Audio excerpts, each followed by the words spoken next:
Halo semuanya para pelanggan Bude Yanti yang hobinya beli gorengan 3 tapi bayarnya cuma 2. Pada saat ini Bapak Yanto akan kembali melanjutkan sebuah cerita tentang perjalanan cucu Monton yakni Xiaoyan. Baiklah tanpa berlama-lama lagi mari kita mulai saja ceritanya.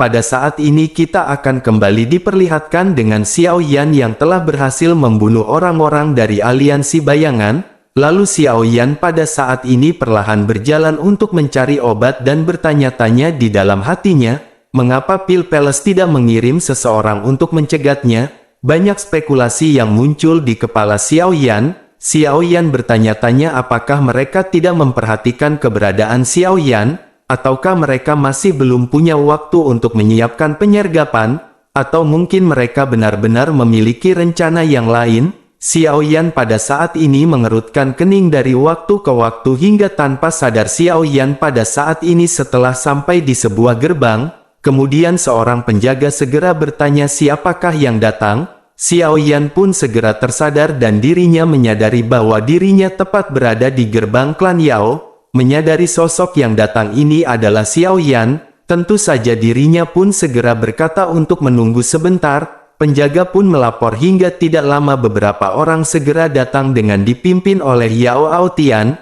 Yao Aotian pun terlihat gembira setelah melihat keberadaan Xiaoyan.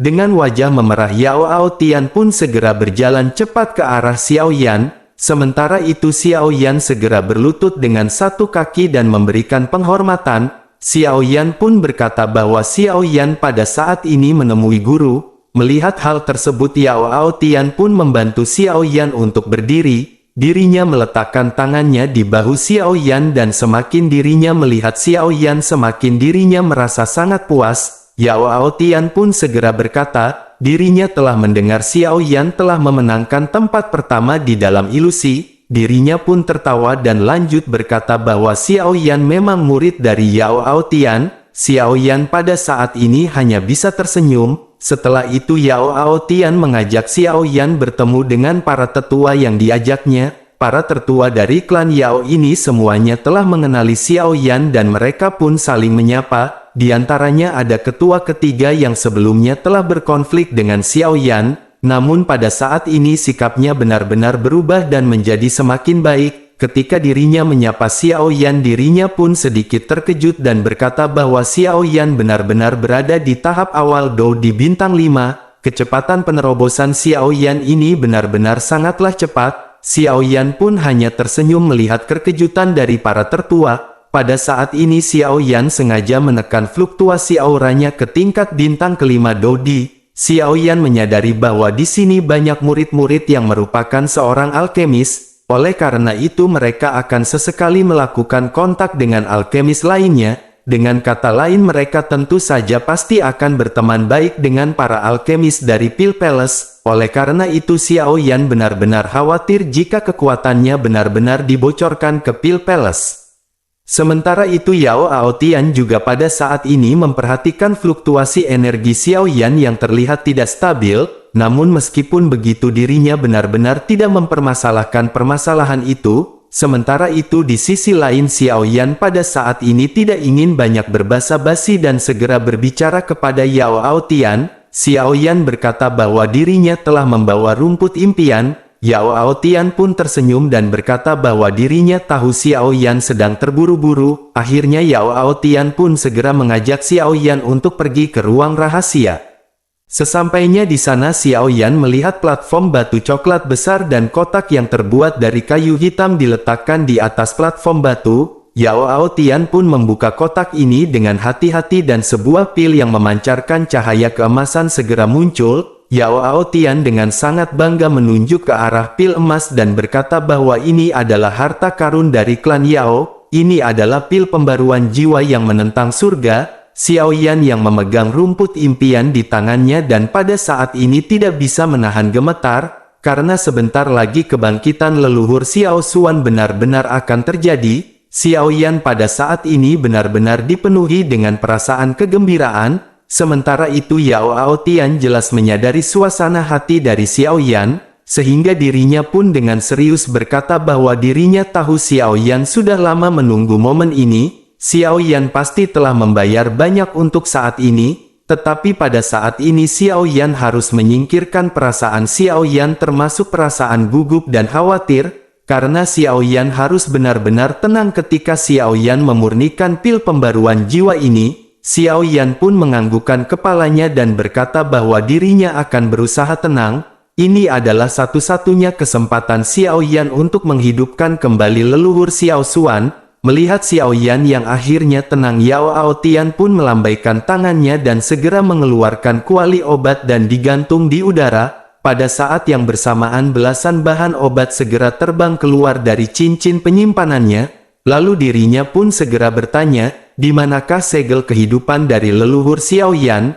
Mendengar hal itu Xiao Yan pun membentangkan telapak tangannya dan sebuah jejak kehidupan yang redup melintas di telapak tangan Xiao Yan. Sementara itu Yao Aotian mengeluarkan botol giok putih dan segera memasukkan jejak kehidupan Xiao Xuan perlahan ke dalam botol tersebut. Dirinya menaruh segel di mulut botol dan segera meletakkan botol ini di pinggangnya. Dirinya lanjut berkata kepada Xiao Yan, dirinya sekarang akan menggunakan api surgawi untuk memurnikan pil pembaruan yang menentang surga menjadi pil cair. Selama periode ini dirinya perlu memperhatikan panasnya api surgawi ini. Oleh karena itu dirinya tidak punya waktu untuk memurnikan rumput impian dan bahan obat lainnya, tetapi ini adalah waktu terbaik untuk menggunakannya ketika pil pembaruan jiwa yang menentang surga ini sepenuhnya disempurnakan menjadi pil cair. Sekali saja proses ini terlewatkan maka khasiat dari obat ini benar-benar akan menghilang.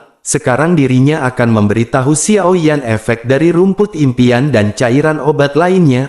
Oleh karena itu Xiao Yan harus memurnikan dan mengklasifikasikannya satu persatu. Setelah itu Yao Aotian membagikan tumpukan bahan obat yang tergantung di udara menjadi 5 tumpuk dengan pikirannya. Dirinya pun segera menunjuk kelima tumpukan bahan obat ini dan menjelaskannya kepada Xiao Yan satu persatu. Xiao Yan pun membuat catatan mental dan mengulanginya 3 kali dalam benaknya sebelum akhirnya mengangguk. Setelah itu Xiao Yan segera mengeluarkan kuali Yan Mou dan bersiap untuk memulai memurnikan bahan obat.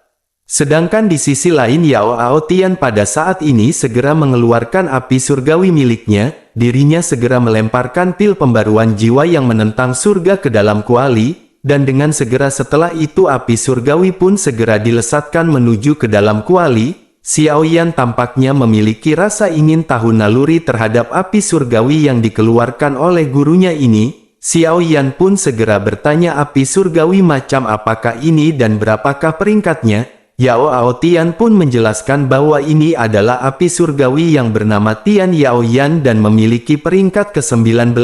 Xiao Yan benar-benar terkejut setelah mendengar perkataan ini. Xiao Yan tidak menyangka seorang tertua dari klan Yao yang bermartabat yang merupakan seorang alkemis peringkat ke-7, ternyata dirinya benar-benar hanya memiliki api surgawi di peringkat ke-19.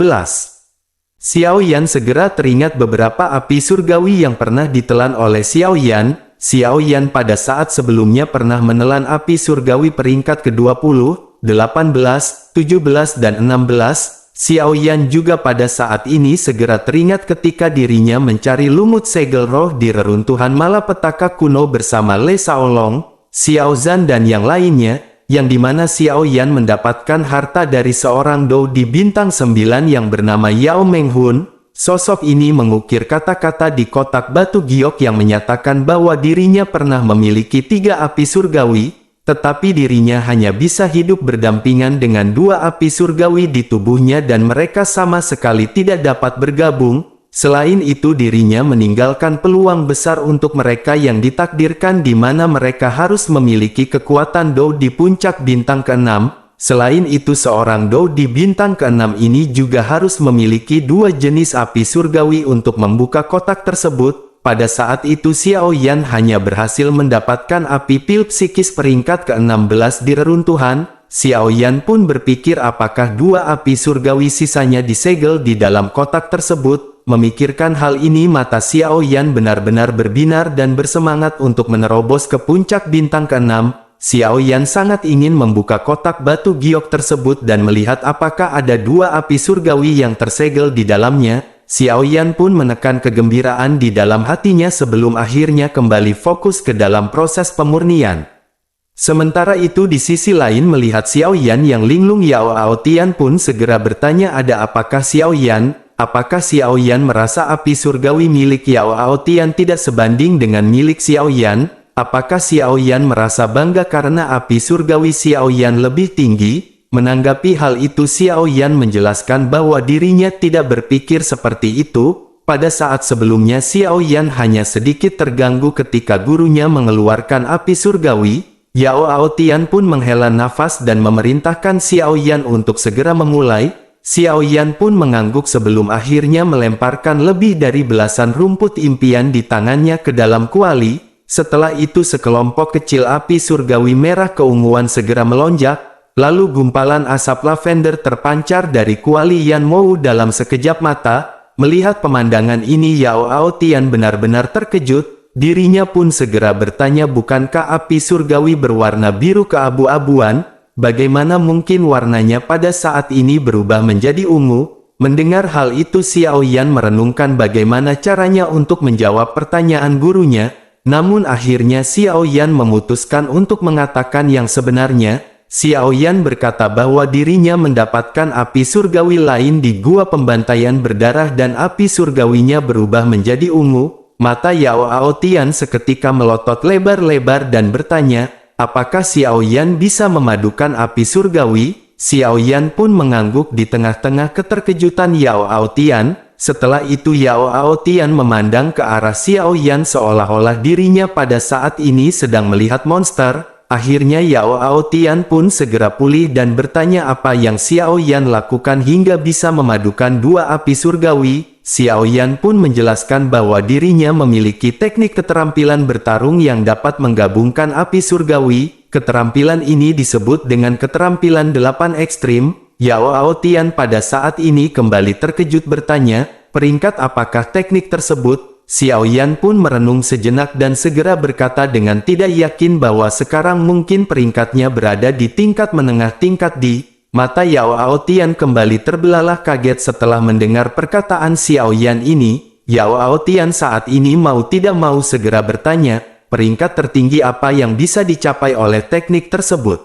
Xiao Yan pun menghela nafas dan berkata bahwa teknik ini bisa sampai ke peringkat suci. Lagi-lagi Yao Aotian yang benar-benar terkejut dengan penjelasan dari Xiao Yan. Namun dirinya segera pulih dan merasa sangat senang karena Xiao Yan memiliki teknik yang begitu bagus. Yao Aotian pun kembali bertanya, kondisi apa yang dibutuhkan untuk meningkatkan teknik tersebut? Pasti teknik yang seperti ini benar-benar membutuhkan sesuatu yang sangat sulit. Xiao Yan pun menganggukkan kepalanya dan berkata bahwa Xiao Yan masih membutuhkan beberapa api surgawi. Yao Aotian pada saat ini benar-benar pasrah menerima kejutan dari Xiao Yan. Dirinya pun segera bertanya berapa api surgawi lagikah yang dibutuhkan oleh Xiao Yan. Xiao Yan pun segera menjawab bahwa Xiao Yan membutuhkan kurang lebih 3 api surgawi lagi. Yao Aotian pun pada saat ini benar-benar putus asa, karena apa yang baru saja didengar dari mulut Xiao Yan, ini benar-benar sesuatu yang sangat mustahil. Selain itu sangat sulit untuk menemukan 2 api surgawi tingkat tinggi. Yao Aotian juga pada saat ini hanya mengetahui sebagian besar dari 20 api surgawi teratas melalui namanya. Sejauh yang dirinya tahu hanya 3 orang lain yang memiliki api surgawi selain dirinya. Lalu orang-orang yang memilikinya adalah nenek moyang umat manusia, Master Aulapil, putra bungsu dari Master Aulapil dan yang lainnya dimakamkan di suatu tempat. Bersamaan dengan pemikiran ini Yao Aotian yang tiba-tiba memikirkan putra bungsu dari penguasa istana Pil. Yao Aotian terpikir bahwa Xiao Yan baru saja mengatakan dirinya mendapatkan api surgawi di gua pembantaian berdarah. Bukankah putra bungsu dari Master Aulapil juga mati di gua pembantaian berdarah? Akhirnya mau tidak mau dirinya segera bertanya, peringkat berapakah api surgawi yang Xiao Yan dapatkan di gua pembantaian berdarah? Xiao Yan pun menjawab dengan santai bahwa itu berada di peringkat ke-17. Jantung Yao Aotian hampir melompat keluar ketika dirinya bertanya, apakah itu api bintang-bintang ungu? Melihat keterkejutan dari mata Yao Aotian ini, Xiao Yan pun segera berkata bahwa itu memang benar. Xiao Yan dengan ringan lanjut menjelaskan bahwa dirinya mendapatkannya dengan cara membunuh Danding. Yao Aotian pun menatap ke arah Xiao Yan untuk beberapa saat sebelum akhirnya tertawa terbahak-bahak. Setelah tertawa sebentar, dirinya pun menepuk bahu Xiao Yan dan berkata bahwa semuanya seperti yang diharapkan oleh gurunya. Sementara itu pada saat ini wajah Xiao Yan dipenuhi dengan kebingungan. Melihat Xiao Yan yang terkejut, Yao Aotian pun segera berkata bahwa klan Yao telah dipaksa ke sini oleh Pil Palace. Oleh karena itu dengan Xiao Yan membunuh putra bungsu dari Pil Palace, maka itu benar-benar membuatnya lega. Xiao Yan pun pada saat ini menghela nafas lega setelah mendengar penjelasan dari Yao Aotian. Namun Xiao Yan lanjut berkata bahwa ini adalah permasalahan besar dan Xiao Yan meminta agar guru merahasiakan hal ini untuk Xiao Yan. Menanggapi hal itu, Yao Aotian mengangguk sebelum akhirnya teringat api surgawi milik Xiao Yan sebelumnya. Dirinya pun segera berkata bahwa pada saat itu dirinya merasakan api surgawi Xiao Yan berwarna biru keabu-abuan lebih kuat daripada api surgawi milik Yao Aotian. Pada saat itu dirinya ingin bertanya kepada Xiao Yan, tetapi Xiao Yan telah terburu-buru untuk kembali. Oleh karena itu pada saat ini dirinya ingin tahu berapa peringkat api surgawi keabu-abuan milik Xiao Yan sebelumnya. Xiao Yan tidak tahu cara menjawab pertanyaan ini, namun akhirnya Xiao Yan berkata dengan jujur bahwa itu bukanlah satu api surgawi tetapi 3 api surgawi yang menjadi satu. Hati Yao Aotian yang baru saja tenang pada saat ini kembali gelisah. Yao Aotian pun segera bertanya dengan rasa ingin tahu apakah api surgawi ini. Xiao Yan pun segera menjelaskan bahwa itu adalah api suci kekacauan, api pil psikis dan api kehancuran bumi. Mendengar hal itu Yao Aotian pun menggelengkan kepalanya dan bergumam, tidak heran api surgawi Xiao Yan jauh lebih kuat jika dibandingkan dengan api surgawi miliknya. Dirinya pun menghela nafas sebelum akhirnya segera mengingatkan Xiao Yan bahwa sudah waktunya bagi Xiao Yan untuk memurnikan cairan obat dari rumput impian. Xiao Yan pun segera menghela nafas sebelum akhirnya mengangguk. Xiao Yan segera dengan cepat melihat ke arah kuali obat dan menemukan bahwa rumput impian telah dimurnikan. Setelah itu Xiao Yan pun buru-buru mengendalikan api surgawi dengan kekuatan spiritualnya. Xiao Yan dengan cermat memurnikan cairan obat dan memisahkan kotoran di dalamnya. Setelah selesai Xiao Yan pun memasukkannya ke dalam botol kaca berwarna biru. Setelah itu Xiao Yan pun melambaikan salah satu dari 9 jenis bahan obat yang digunakan untuk melemahkan dampak khasiat obat. Tentu saja Xiao Yan terus memurnikan bahan obat yang tersisa. Lalu Yao Aotian juga memperhatikan proses pemurnian pil pembaruan jiwa yang menentang surga. Kemudian dalam sekejap 1 bulan pun telah berlalu dan Xiao Yan telah memurnikan ke 37 jenis bahan obat. 37 botol kaca dengan 6 warna ditempatkan dengan rapi di samping Xiao Yan. Sementara itu Xiao Yan memperhatikan Yao Aotian yang pada saat ini masih menyempurnakan pil.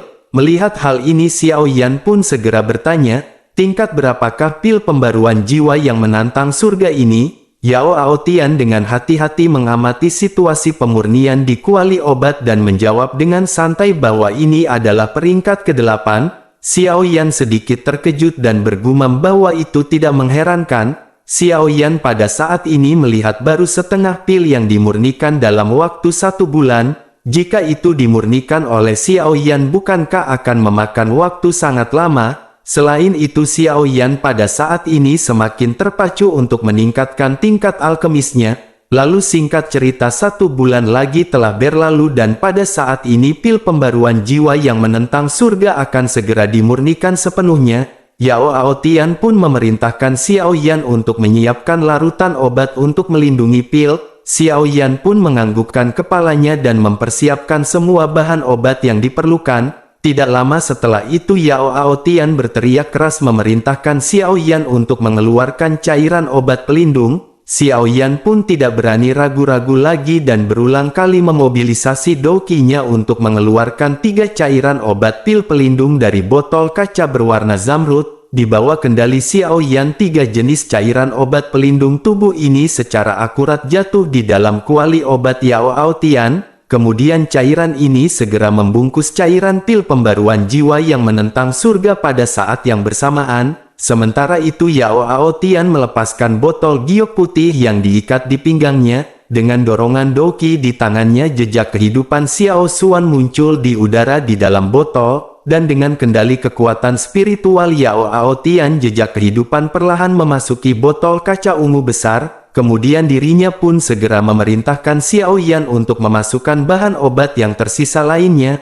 Lalu Xiao Yan pun secara bertahap menuangkan bahan obat sesuai dengan instruksi dari Yao Aotian. Setelah itu Yao Aotian pada saat ini benar-benar gugup dan menatap ke arah Xiao Yan. Pada saat ini juga Xiao Yan sangat gugup dan benar-benar sangat cemas. Yao Aotian pun segera berkata bahwa kali ini adalah proses yang paling kritis. Selama tidak kehidupan dari leluhur Xiao Yan dapat bertahan, maka itu akan berhasil. Perlahan-lahan kedipan jejak kehidupan ini stabil seolah-olah seperti jantung yang berdetak. Yao Aotian pun menghela nafas lega dan mengeluarkan perintah yang telah lama ditunggu-tunggu oleh Xiao Yan. Yao Aotian memerintah Xiao Yan untuk mengekstradisi 9 cairan obat yang mempercepat penyerapan jejak kehidupan. Xiao Yan pun segera melakukan semua yang diperintahkan oleh Yao Aotian. Melihat jejak kehidupan terus menyerap kekuatan obat dari pil pembaruan jiwa penentang surga secara bertahap menjadi penuh vitalitas, Yao Aotian yang tertawa dan segera mengucapkan selamat kepada Xiao Yan. Selama jejak hidup leluhur Xiao Yan dapat menyerap semua kekuatan obat dari pil jiwa pembaruan yang menentang surga, maka dapat dipastikan dirinya benar-benar akan dapat dibangkitkan dan sudah bisa untuk berburu takjil. Mendengar hal itu Xiao Yan pun segera berterima kasih kepada Yao Aotian. Menanggapi hal itu Yao Aotian tersenyum dan berkata bahwa Xiao Yan masih saja sopan terhadap gurunya. Selain itu Xiao Yan adalah cucunya dan meskipun dirinya belum mengajari Xiao Yan apapun, karena Yao Aotian mengakui Xiao Yan sebagai murid dan cucunya bahkan mereka adalah keluarga. Oleh karena itu jangan berterima kasih lagi di masa depan karena itu terdengar sangat aneh. Pada saat ini Xiao Yan hanya bisa tersenyum menghadapi perkataan dari Yao Aotian. Sementara itu Yao Aotian menghela nafas dan lanjut menjelaskan bahwa mereka pada saat ini hanya tinggal menunggu. Waktu pun terus berjalan dan bersamaan dengan itu jejak kehidupan segera mengembun menjadi tubuh yang padat. Kemudian garis besar tubuh dari Xiao Xuan perlahan-lahan mengembun. Semua meridian juga terkondensasi di dalam tubuh Xiao Xuan. Kemudian anggota tubuh dari Xiao Xuan perlahan memadat menjadi tubuh yang kokoh. Kepalanya juga pada saat ini mulai mengeras secara bertahap. Selama kepalanya benar-benar mengeras maka Xiao Xuan benar-benar akan dihidupkan kembali.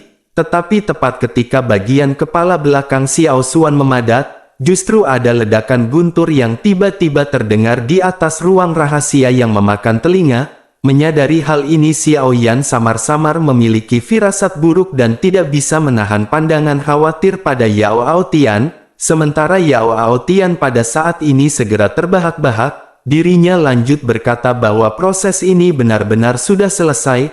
Melihat Yao Aotian yang tertawa Xiao Yan semakin bingung dan khawatir. Xiao Yan bertanya apakah proses ini benar-benar sudah selesai. Lalu apakah petir yang baru saja menyambar di atas langit? Apakah yang menyambar barusan adalah pil lightning? Menanggapi serangkaian pertanyaan tersebut Yao Aotian segera berkata mengapa Xiao Yan harus panik?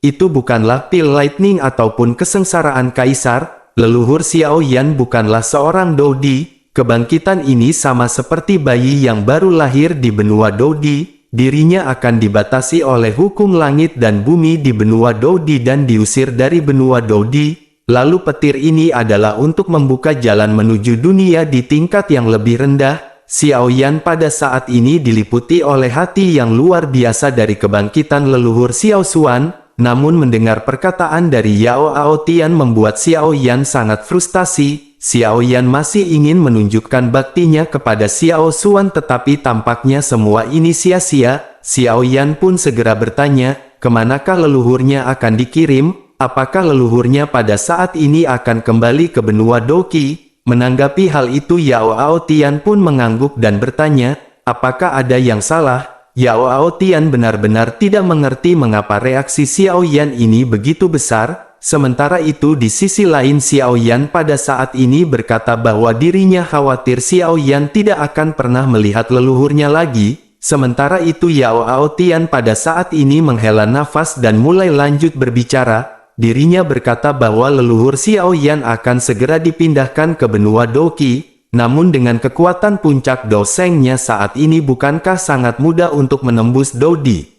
Menyadari hal itu Xiao Yan pun segera merasa lega dan tersenyum dengan dipenuhi kebodohan. Sementara itu di sisi lain pada saat ini seekor naga emas yang dipadatkan oleh ribuan guntur segera menembus ruang rahasia, dan dalam cahaya keemasan yang bersinar Xiao Yan tidak dapat melihat wajah tegas dari Xiao Xuan. Di tengah-tengah raungan naga emas ini sosok Xiao Xuan pun berangsur-angsur menghilang. Pada saat ini sosok Xiao Xuan seolah-olah sedang melarikan diri ke kehampaan. Melihat situasi ini Xiao Yan tahu bahwa leluhur Xiao Xuan akan dikirim kembali ke benua Doqi. Xiao Yan pun segera berlutut dan bersujud 3 kali kepada sosok Xiao Xuan yang perlahan menghilang.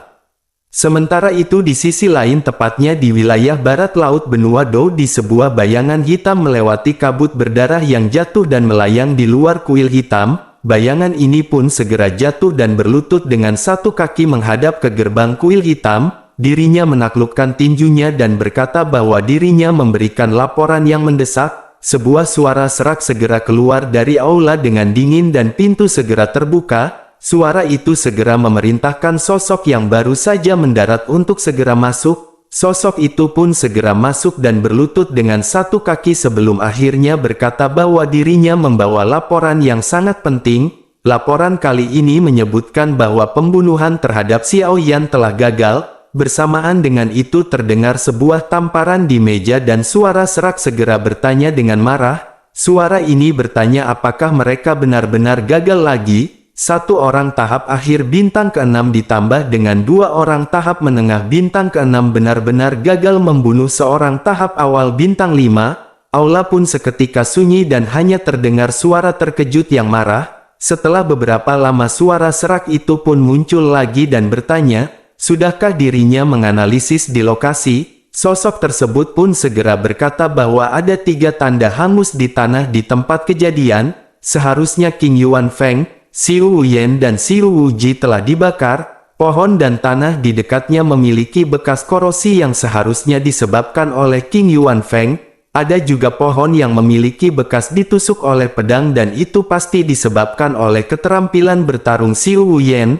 Tetapi pada saat itu tidak ada jejak pertarungan dari Xiu Wuji. Jadi Xiu Wuji seharusnya terbunuh dalam satu gerakan tanpa tindakan tanpa pencegahan. Sementara itu King Yuan Feng dan Xiu Wuyen memasuki pertempuran pada saat yang sama dan dibunuh. Tampaknya Xiao Yan ini tahu bahwa aliansi bayangan akan mengirim seseorang untuk membunuhnya. Oleh karena itu Xiao Yan sepertinya telah mendapatkan bantuan kali ini. Xiao Yan memiliki api surgawi dan bekas pembakaran pada mayat seharusnya dilakukan oleh Xiao Yan. Namun di tubuh Xiu Wuji tidak adanya tanda pembakaran. Menanggapi hal itu suara serak kembali bertanya, sudahkah dirinya menganalisis kekuatan orang yang membantu Xiao Yan? Pembawa berita pun menjelaskan bahwa menilai dari ruang lingkup pertarungannya, lalu area yang digunakan untuk bertarung ini benar-benar sangat kecil yang berarti bahwa pertempuran berlangsung sangat singkat. Dengan begitu bawahan mengira sepertinya orang yang membantu Xiao Yan adalah Dou di bintang 7. Suara serak itu pun seketika terkejut dan berkata bahwa satu-satunya orang di sekitar Xiao Yan adalah King Haoran yang merupakan bintang 7. Namun sosok bayangan hitam itu pun segera melaporkan bahwa dirinya telah memeriksa hal tersebut. King Haoran pada saat ini sedang berada di Kaisar Iblis baru-baru ini. Oleh karena itu sepertinya bukan King Haoran yang pada saat ini membantu Xiao Yan. Pemimpin yang bersuara serak itu pun sedikit bingung dan berkata jika bukan karena King Haoran, maka bagaimana mungkin ada Dou di bintang 7 di sisi Xiao Yan? Suara serak itu pun merenung sejenak sebelum akhirnya lanjut berbicara. Dirinya berkata bahwa dirinya tidak percaya Xiao Yan selalu memiliki bantuan yang mengikutinya setiap saat. Dirinya pun segera memerintahkan untuk mengirim puncak bintang ke-6, tahap akhir bintang ke-6 dan tahap menengah bintang ke-6. Lalu tahap akhir bintang ke-6 dan tahap menengah bintang ke-6 hanya bertanggung jawab untuk mendeteksi dan kewaspadaan. Pastikan terlebih dahulu tidak ada orang yang membantu Xiao Yan sebelum mereka melakukan apapun. Sosok bayangan hitam itu pun segera mengangguk sebelum akhirnya keluar dari aula seperti hantu. Sementara itu sosok yang merupakan pemimpin dari aliansi bayangan ini benar-benar sangat geram. Dirinya mengepalkan tinjunya dengan erat dan bertanya, seberapakah kemampuan Xiao Yan ini? Kali ini aliansi bayangan benar-benar telah dipermalukan oleh Xiao Yan dan reputasinya benar-benar terancam. Jadi haruskah dirinya turun tangan sendiri hanya untuk menghabisi Xiao Yan sang cucu monton yang hobinya panjat dinding tetangga?